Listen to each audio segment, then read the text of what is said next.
Je vous salue Marie, pleine de grâce. Le Seigneur est avec vous. Vous êtes bénie entre toutes les femmes, et Jésus, le fruit de vos entrailles, est béni. Sainte Marie, Mère de Dieu, priez pour nous pauvres pécheurs, maintenant et à l'heure de notre mort.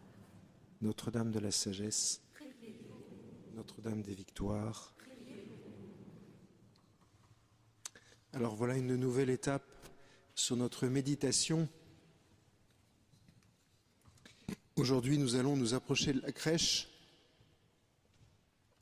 Il est toujours bon, quand on fait un voyage, de connaître un peu le but tout de même.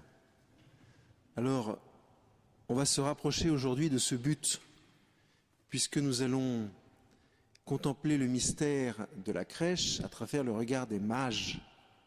Mais nous allons d'abord nous approcher vraiment de la crèche avant les mages. On fait une espèce de zoom sur la crèche. Joseph, lui aussi, monta de Galilée, depuis la ville de Nazareth vers la Judée, jusqu'à la ville de David appelée Bethléem. Il était en effet de la maison et de la lignée de David. Il venait se faire recenser avec Marie, qui lui avait été accordée en mariage et qui était enceinte. Or, pendant qu'ils étaient là, le temps où elle devait enfanter fut accompli. Et elle mit au monde son fils premier-né. Elle l'emmaillota et le coucha dans une mangeoire, car il n'y avait pas de place pour eux dans la salle commune. En entendant ce texte, on entend aussi cette phrase étonnante. Or, pendant qu'ils étaient là, le temps où elle devait enfanter fut accompli, et elle mit au monde son fils premier-né, et elle l'emmaillota et le coucha dans une mangeoire. Hop, hop. On a l'impression que la Sainte Vierge n'a pas souffert. Je relis la phrase. Et elle mit au monde son fils premier-né, et elle l'emmaillota et le coucha dans une mangeoire. La Sainte Vierge n'a pas souffert. La Sainte Vierge n'a pas été marquée par les souffrances de l'enfantement. Pourquoi ? Parce que la Sainte Vierge est Immaculée Conception. La Sainte Vierge n'a pas été blessée par le péché originel. Alors, la Sainte Vierge peut nous donner Jésus sans avoir à souffrir de ce don. La Sainte Vierge est restée vierge avant de recevoir Jésus et elle reste vierge après nous avoir donné Jésus. C'est un peu une préfiguration de ce que nous vivons dans le baptême. En naissant virginalement, le Christ réalisait en figure ce qui s'accomplit pour nous dans ce sacrement. Le Seigneur Jésus est né d'une vierge. Et nous sommes aussi nés d'une vierge. Là, vous devriez vous dire, Père, il faudrait prendre des cours d'histoire naturelle et de biologie. Mais oui, chers frères et sœurs, nous sommes nés d'une vierge. Cette vierge, c'est l'Église, la mère de toutes les mères. C'est l'Église qui nous a donné le baptême. C'est l'Église qui nous a donné la Trinité. C'est à cause de la mort et de la résurrection du Fils de Dieu sur la croix que l'Église est née, et de ce flot a coulé les sacrements, et parmi eux, le baptême. Et nous avons été enfantés de cette façon-là à la vie divine. Vous voyez qu'il y a un très grand lien entre notre naissance à la vie divine et la naissance de Jésus. La Sainte Vierge n'a pas eu d'autre enfant. Je pense qu'un jour, on fera une après-midi sur cette question. Effectivement, quand on lit cette phrase, « Et elle mit au monde son fils premier-né », il ne s'agit pas de penser à la façon occidentale. Elle mit au monde son premier-né, sous-entendu le premier-né d'une longue suite de frères et sœurs, mais c'est le premier-né parce qu'avant lui, il n'y en a pas eu d'autres. C'est ça, dans le cœur d'un juif, c'est ça que ça veut dire. Le premier-né, parce qu'avant lui, il n'y en a pas eu d'autres. Et vous pouvez entendre cette vérité à la fois sur le plan matériel, Jésus n'a pas eu de frère aîné, et à la fois sur le plan spirituel, avant Jésus, il n'y a pas eu d'autre Jésus. C'est donc celui que nous attendons. Et c'est celui vers lequel vont les mages. Jésus était né à Bethléem en Judée au temps du roi Hérode, le Grand. Or voici que des mages venus d'Orient arrivèrent à Jérusalem. Et ils demandèrent, « Où est le roi des Juifs qui vient de naître ? Nous avons vu son étoile à l'Orient et nous sommes venus nous prosterner devant lui. » En apprenant cela, le roi Hérode fut bouleversé et tout Jérusalem avec lui. Il réunit tous les grands prêtres et les scribes du peuple pour leur demander où devait naître le Christ. Ils lui répondirent à Bethléem, en Judée. Car voici ce qui est écrit par le prophète. Et toi, Bethléem, terre de Juda, tu n'es certes pas le dernier parmi les chefs-lieux de Juda, car de toi sortira un chef qui sera le berger de mon peuple Israël. Alors Hérode convoqua les mages en secret pour leur faire préciser à quelle date l'étoile était apparue. Puis il les envoya à Bethléem en leur disant « Allez vous renseigner avec précision sur l'enfant, et quand vous l'aurez trouvé, venez me l'annoncer, pour que j'aille moi aussi me prosterner devant lui. » Après avoir entendu le roi, ils partirent, et voici que l'étoile qu'ils avaient vue à l'Orient les précédait, jusqu'à ce qu'elle vienne s'arrêter au-dessus de l'endroit où se trouvait l'enfant. Quand ils virent l'étoile, ils se réjouirent d'une très grande joie. Ils entrèrent dans la maison, ils virent l'enfant avec Marie, sa mère, et tombant à ses pieds, ils se prosternèrent devant lui. Ils ouvrirent leur coffret et lui offrirent leurs présents, de l'or, de l'encens et de la myrrhe. Mais, avertis en songe de ne pas retourner chez Hérode, ils regagnèrent leur pays par un autre chemin. Peut-être avons-nous tous dans le cœur cette phrase en Saint Jean chapitre 8 verset 12 « Je suis, qui me suis, ne marche pas dans les ténèbres, mais aura la vie, la lumière de la vie. » Voilà que Jésus est le soleil apparu à l'horizon de l'humanité pour éclairer l'existence de chacun d'entre nous. Et bien sûr, pour beaucoup d'entre nous, cette révélation s'est faite par une lumière que nous avons reçue de nos parents, d'un ami, d'une amie, d'un prêtre. En tous les cas, les mages, eux, n'avaient pas cette révélation directe, d'une certaine façon. Les mages n'avaient que leur intelligence pour rechercher le Christ. Ce qui est intéressant dans cette histoire de mages, c'est que voilà des hommes qui ont simplement observé ce qui se passait autour d'eux. Et qu'en observant ce qu'il y avait autour d'eux, c'est-à-dire la création, ils ont compris et vu le signe de Dieu. Dans la création, il y a le signe de Dieu. Quand nous regardons la nuit, il y a le signe de Dieu. Quand nous regardons le jour, il y a le signe de Dieu. Quand nous regardons la nature, les plantes, les montagnes, la mer, les arbres, il y a le signe de Dieu. Quand nous voyons nos frères les hommes, qui qu'ils soient, quels qu'ils soient, nous voyons le signe de Dieu. Ou tout du moins, nous pouvons le voir.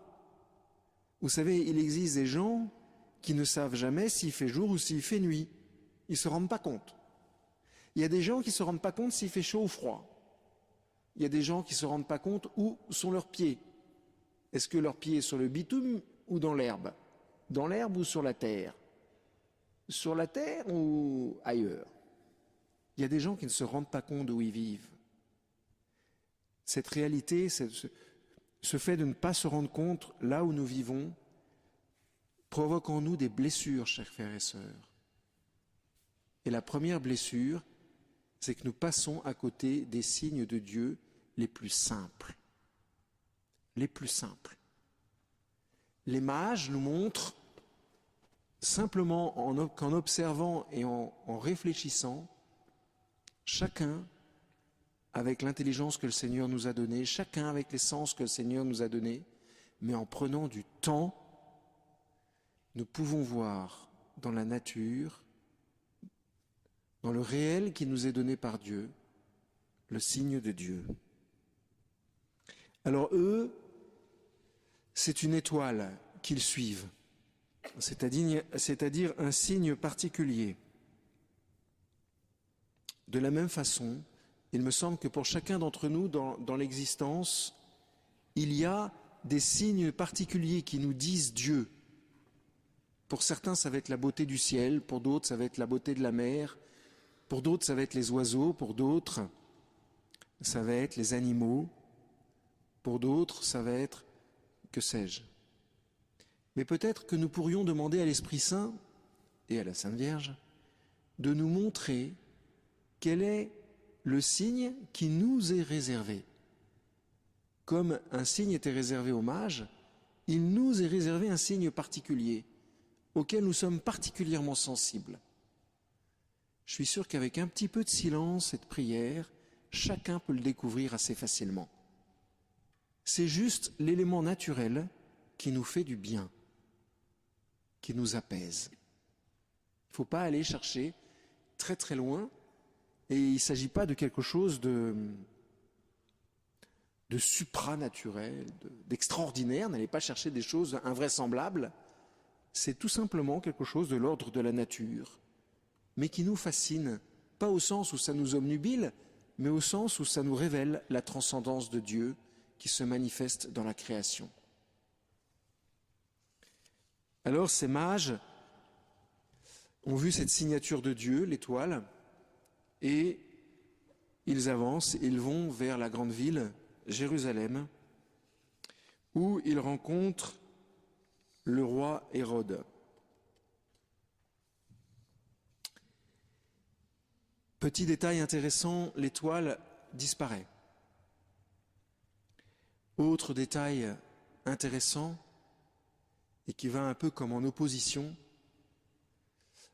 l'écriture apparaît à travers les prêtres qui vont citer l'écriture, le lieu où le Messie devait venir. Vous savez qu'à l'époque où Jésus naît, les Juifs attendent le Messie, mais d'une façon très brûlante. C'est de notoriété publique que ça ne va pas tarder. Ou plus du moins, ça traîne sur les langues, ça traîne entre les gens. Et pourtant, étonnamment, le temple n'a jamais été aussi déserté qu'à l'époque où Jésus naît. C'est ainsi. Toujours est-il que les mages s'approchent d'Hérode. Hérode, qui est un homme de pouvoir et qui ne voit dans l'autre, Jésus, l'autre roi, qu'un rival à combattre. Et je vous invite à méditer sur cette expression. Un rival. Un rival qui m'empêche de faire ce que je veux. Un rival qui m'empêche de faire ce que je veux. C'est comme ça qu'Hérode voit l'annonce des mages. Il faut dire que, juste une petite parenthèse, Hérode a tué tous ses frères pour en arriver là, pour être le roi. Je me demande s'il n'a pas tué un de ses parents. Bon, enfin, une chose est certaine, il a tué tous ses frères. Ce n'est pas un enfant de cœur, il veut absolument le pouvoir et surtout il veut le garder. Et surtout, dans l'autre, il y a un rival à faire ce que je veux. Chers frères et sœurs, est-ce que en nous, soyons un peu honnêtes, il n'y a pas quelque part de l'Hérode? Alors d'accord, on n'a pas tué nos frères et sœurs, Deo gratias, enfin, pas les sœurs que le Seigneur nous a données. Mais est-ce que par hasard, dans notre existence, nous n'aurions pas un peu de mal à obéir au bon Dieu, particulièrement quand il s'agit de perdre quelque chose, de perdre un ascendant, de perdre une soi-disant liberté? Est-ce que Dieu n'est pas, dans certains moments, un empêcheur de tourner en rond? Est-ce que Dieu n'est pas, de temps en temps, quand je suis obligé de faire ceci ou faire cela pour le bon Dieu, quelqu'un qui est, pas franchement mon rival, mais enfin quelqu'un qui m'empêche de faire ce que je veux? C'est l'heure de la messe, j'ai envie de faire autre chose. Dieu, d'une certaine façon, est un rival. Je dois dire le bréviaire, tout d'un coup j'ai quelque chose à faire, je préfère faire cette chose plutôt que lire le bréviaire. Dieu est d'une certaine façon un rival. Ma volonté va passer avant sa volonté. Or, chers frères et sœurs, la volonté, c'est la faculté humaine sur laquelle repose la puissance de l'amour divin. Si je fais ma volonté, je risque petit à petit d'aimer de moins en moins bien. C'est aussi simple que ça. Alors que si je fais la volonté de Dieu, si ma volonté s'unit à celle de Dieu, la puissance de l'amour divin qui est dans mon cœur va pouvoir se réaliser et passer en acte parce que ma volonté est ordonnée à la volonté divine. C'est pour ça que dans le Notre Père, le Seigneur Jésus insiste tellement pour qu'on fasse la volonté du Père. C'est pour qu'on soit heureux, parce que rien ne nous rend aussi heureux que d'aimer et que d'avoir donc une volonté ordonnée à la volonté divine. Il faut nous poser cette question absolument pour pouvoir grandir. N'y a-t-il pas de l'Hérode en moi? Et n'ai-je pas besoin de m'agenouiller devant le Christ pour lui demander pardon? N'ai-je pas besoin, précisément dans ce temps de l'Avent, de présenter au Seigneur toutes ces puissances que je garde pour moi, et donc en opposition à lui? Je le répète, c'est jamais très net, mais c'est très vrai. Et si nous n'arrivons pas à voir ce que nous gardons pour nous, chers frères et sœurs, n'hésitons pas une seule seconde à demander à la Sainte Vierge, avec sa façon très maternelle, mais en même temps très ferme, de nous indiquer ce qui est hérodien en nous, ce que nous gardons pour nous, pour vivre une soi-disant liberté. Alors, les mages partent.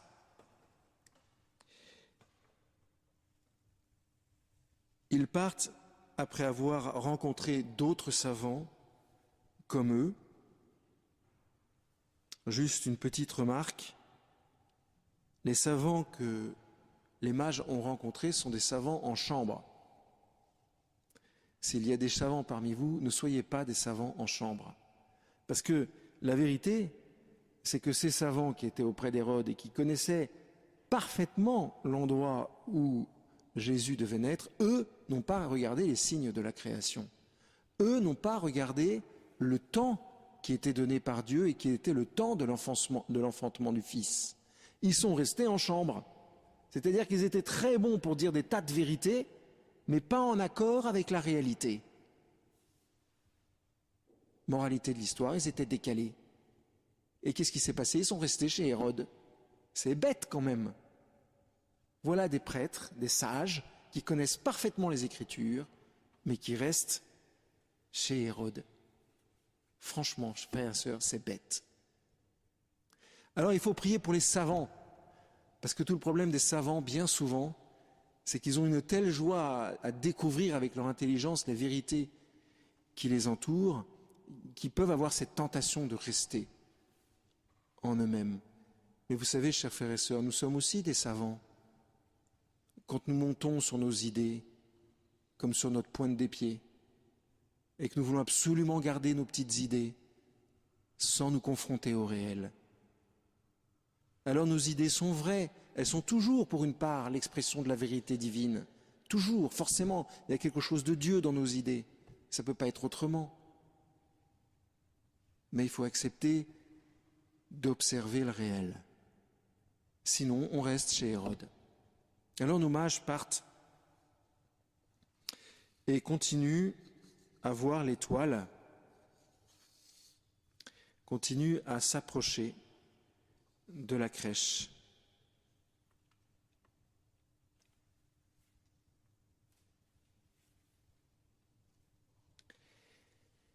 L'étoile réapparaît, il n'y a plus l'écriture, puisqu'ils ne sont plus à Jérusalem.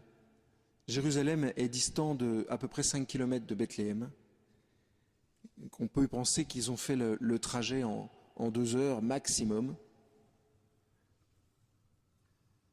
mais en suivant l'étoile.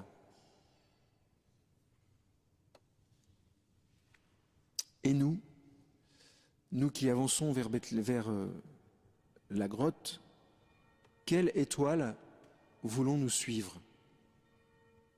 Bien sûr, nous avons l'Écriture, mais peut-être qu'il serait bon, pendant les semaines qui nous séparent de Noël, de suivre une étoile qui s'appelle la tradition. Pas la tradition du folklore, pas la tradition des mots, ni la tradition des formes, qui sont de toutes les façons toujours justes quand elles ont un sens profond. Ce que j'appelle la tradition, c'est l'ensemble des vérités qui ont été découvertes, notamment par les pères de l'Église, mais ensuite par la sagesse de l'Église. Chers frères et sœurs, je vous invite à suivre l'étoile qui est l'ensemble des vérités que le Seigneur nous a données hors de l'Écriture. Alors vous en avez un condensé dans le catéchisme de l'Église catholique. N'hésitez pas pendant ces 3 semaines à replonger dans le catéchisme de l'Église catholique, mais alors d'une façon très légère, à la manière d'un enfant un peu. Vous prenez le bouquin à la fin, il y a un glossaire, et puis choisissez les mots qui vous intéressent. Ça peut être Vierge Marie, ça peut être orgue, ça peut être ce que vous voulez, ça peut être joie, ça peut être prière, ça peut être ce que vous voulez. Choisissez un mot et allez voir le paragraphe qui y correspond. Vous y lirez une vérité en 10 lignes et qui peut-être vous éclairera, ou au moins vous amènera à une autre vérité qui vous éclairera, ou qui vous amènera elle-même à une autre vérité qui vous éclairera encore. C'est un jeu assez amusant à faire, mais qu'il faut prendre de façon assez légère pour pouvoir en profiter. Nos mages marchent et cherchent cette étoile et arrivent à Bethléem. Alors bien sûr, vous savez tous ici ce que veut dire le mot Bethléem en hébreu. Bethléem, ça veut dire la maison du pain. Étonnant que Jésus naisse dans un village qu'on appelle depuis longtemps, on n'a pas attendu Jésus pour appeler ce village Bethléem, la maison du pain. C'est comme ça dans l'Écriture, bien souvent les détails des villes, des noms des personnes nous renseignent sur les vérités dont le Seigneur veut nous éclairer. Et ce nouveau-né ne se trouve pas dans le lieu du pouvoir, chez Hérode, et ce nouveau-né ne se trouve pas ni même dans les lieux de la culture, même si la culture est indispensable pour soutenir notre foi. Mais ce nouveau-né se trouve dans l'humilité d'une crèche, dans la simplicité d'une crèche.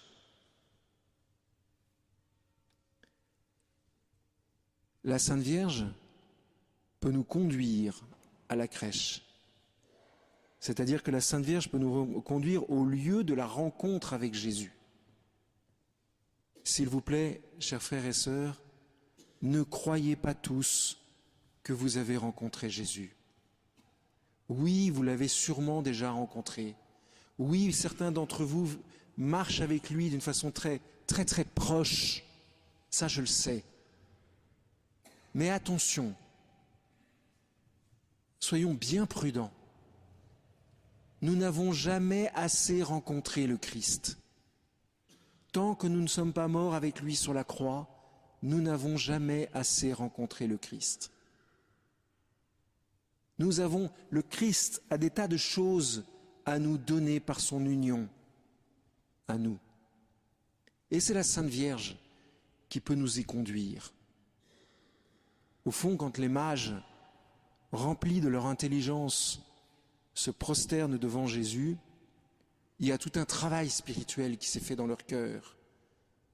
Ils sont toujours aussi intelligents, toujours aussi fins, toujours aussi ouverts, toujours aussi pleins de talent, sauf qu'ils s'inclinent devant le roi des rois, c'est-à-dire qu'ils vont reconnaître dans l'enfant une personne qui les domine en sagesse et en amour. Parce qu'ils ne sont pas fous, ils sont excessivement réalistes, ces moines. Ces moines. Lapsus révélateur. Parce que je pense qu'effectivement, le moine ou la religieuse est celui qui passe son temps prosterné devant le nouveau-né. C'est un des mystères de la vie religieuse. Il y en a d'autres. Pour nous, je vous invite donc à suivre cette étoile, à prendre ce temps pour observer la création qui est autour de vous. Arrêtez le bruit si vous pouvez et observez. Demandez à la Sainte Vierge au fond de votre cœur de vous révéler quel est l'aspect de la création qui vous est réservé. Marchez avec la tradition en nourrissant votre intelligence pour vous rapprocher de la crèche. Et ensuite, inclinez-vous pour recevoir à Noël tout ce que le Seigneur vous réserve. Amen.